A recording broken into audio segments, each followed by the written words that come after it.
মার মতো দরদি কেউ নাই গো মা।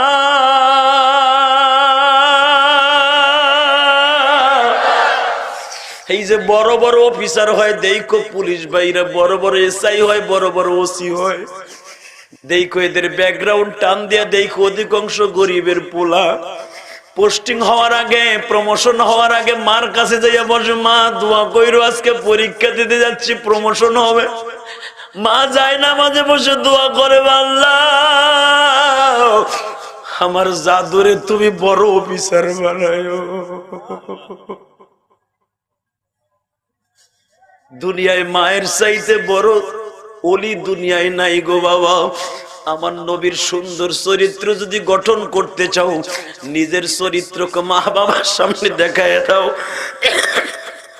আমার বিশ্ব নবী বললেন, হুমা জান্নাতুকা ওয়া নারুকা ইন্নাকা লাআলা খুলুকিন আযীম। আমি নবী যেরকম মা বাবার খেদমত করতে বললাম, মা বাবার খেদমত যারা করবা, আল্লাহর জান্নাতের প্রথম ক্লাসে তোমরা থাকবা।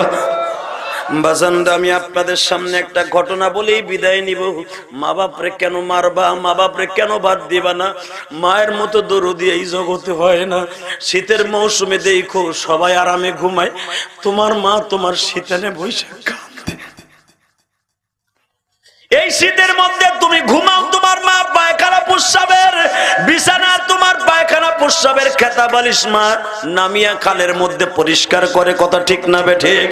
যুবক ভাইরা, আমি বলে দিয়ে যাই, মা বাপরে ভাত দিতে চাও না, এমন একদিন আসবে তোমার সন্তানও তোমারে ভাত দিবে না।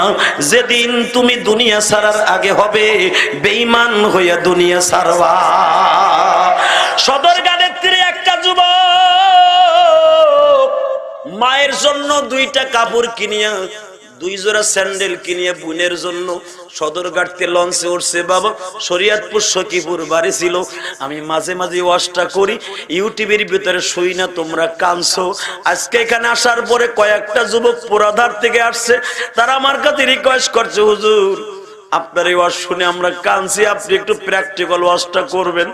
যুবক, ভালো করে বোঝার চেষ্টা করো, মা যে কত সন্তানের দরদি বুঝাই দিয়ে যায়। প্র্যাকটিক্যাল।